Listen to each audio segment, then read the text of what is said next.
जरांगे पाटील यांच्यासोबतच्या बैठकीनंतर आता न्यायमूर्ती शिंदे समिती विखे पाटलांच्या भेटीला जाणार आहे। शिंदे समिती आणि राधाकृष्ण विखे पाटील यांच्यामध्ये बैठक होते।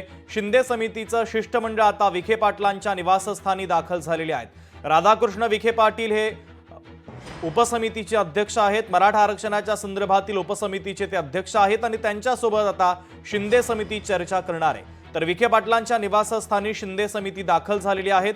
मंत्रिमंडळ उपसमितीची पुन्हा एकदा आता एक महत्त्वाची बैठक होणार आहे। त्यामुळे हालचालींना देखील वेग आल्याचं पाहायला मिळतंय।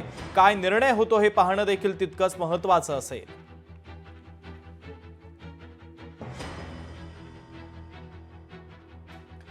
आमचे प्रतिनिधी चेतन ननावरे आपल्याशी जोडले जातात या बातमीच्या संदर्भातले अधिकचे अपडेट देण्यासाठी। चेतन, आपण पाहतोय न्यायमूर्ती शिंदे समिती जरांगे पाटलांच्या भेटीला पोहोचलेली होती। जरांगे पाटील यांच्यासोबत चर्चा केली, मात्र जरांगे पाटील आपल्या मागण्यांवर ठाम आहे आणि आता न्यायमूर्ती शिंदे समिती ही आता राधाकृष्ण विखे पाटलांच्या निवासस्थानी चर्चेसाठी दाखल झालेली आहे। अधिकचे अपडेट नेमके काय आहे?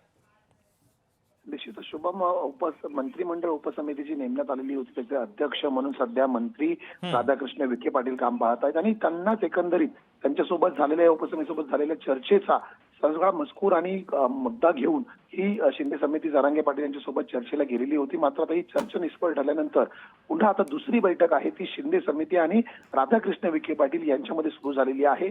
या शिंदे समितीमध्ये एकंदरीतच 3 प्रमुख अधिकारी जे आपण चर्चेमध्ये सुद्धा व्यासपीठावर पाहिलेले होते। एक विजय सूर्यवंशी असतील जे कोकण विभागीय आयुक्त आहेत, दुसरीकडे उपसमितीचे सदस्य सचिव आहेत ते गणेश पाटील असतील आणि तिसरे खुद्द शिंदे, माजी न्यायमूर्ती शिंदे, हे तिघेही आता एकंदरीत संपूर्ण इतिवृत्त आहे तो आता विखे पाटील यांच्यासमोर सादर करतील की कशा प्रकारे आम्ही म्हणणं मांडलं आणि त्यावरती जरांगे पाटील यांनी आता कुठल्या नव्या मागण्या सादर केलेल्या आहेत। आता या मुद्द्यांच्या अनुषंगाने ही बैठक पार पडल्यानंतर दुसरी बैठक आहे ती पुन्हा एक उपसमितीची पार पडेल।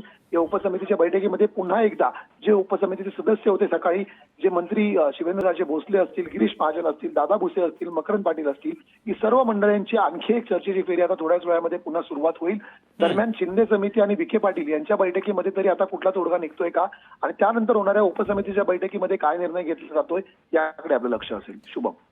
चेतन, न्यायमूर्ती शिंदे आणि जरांगे पाटील यांच्यामध्ये काही वेळापूर्वी चर्चा झाली आणि ती चर्चा निष्फळ ठरल्याचं पाहायला मिळतंय। तर शिंदे समितीने जे मुद्दे मांडलेले होते ते काही जरांगे पाटलांना पटलेले नाहीये आणि जोपर्यंत GR निघत नाही तोपर्यंत मागे हटणार नाही अशी भूमिका जरांगे पाटलांची आहे। अधिकची माहिती काय?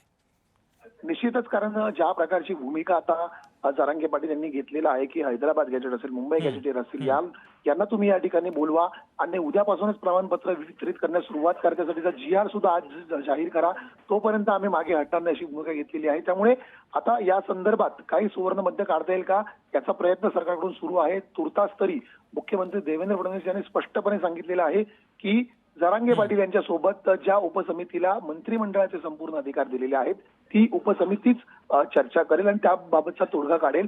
मात्र कुणबी प्रमाणपत्र सरसकट सगळ्यांना देणं शक्य नसल्याचंही या आधीच सरकारने स्पष्ट केलेलं आहे।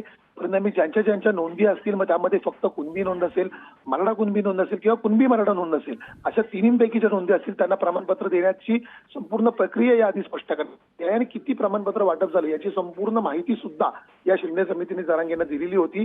मात्र आता ज्या प्रकारची मागणी ते करत आहेत त्या संदर्भातील GR काढता येऊ शकतो का किंवा त्याच्या आसपास सरकारला कुठला निर्णय घेता येऊ शकतो का या संदर्भातील खलबतं आहेत ते या उपसमितीचे अध्यक्ष राधाकृष्ण विखे पाटील आणि शिंदे समितीमध्ये सुरू आहेत आणि शिंदे समितीने सुचवलेल्या या पर्यायानंतर आता उपसमितीची तिसरी बैठक पार पडेल ज्यामध्ये काही मंत्री असतील ते ऑनलाईन उपस्थित असतील पुन्हा एकदा, ज्यामध्ये चंद्रकांत पाटील, आशिष शेलार यांचा समावेश असेल, तर काही नेते स्वतः या ठिकाणी शारीरिकदृष्ट्या आपल्याला उपस्थिती दर्शवतील, त्याच्यामध्ये गिरीश महाजन, दादा भुसे यांचा समावेश असेल। त्यामुळे या उपसमितीमध्ये झालेल्या बैठकीनंतर असंही होऊ शकतं की मुख्यमंत्री देवेंद्र फडणवीस यांना एकंदरीत या संदर्भातील संपूर्ण कल्पना दिली जाईल आणि एखादा ठोस निर्णय घेतला जाऊ शकतो। शुभम। ठीक आहे चेतन, अत्यंत महत्त्वाचे अपडेट या बातमीच्या संदर्भात, या बैठकीच्या संदर्भातले तू पोहोचवलेले आहेत, तुर्तास धन्यवाद।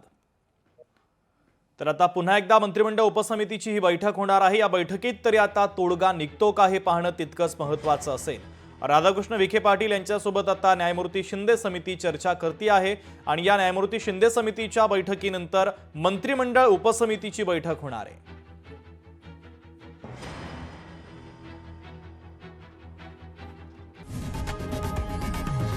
लोकशाही मराठी ऐका, पहा, जागरूक रहा.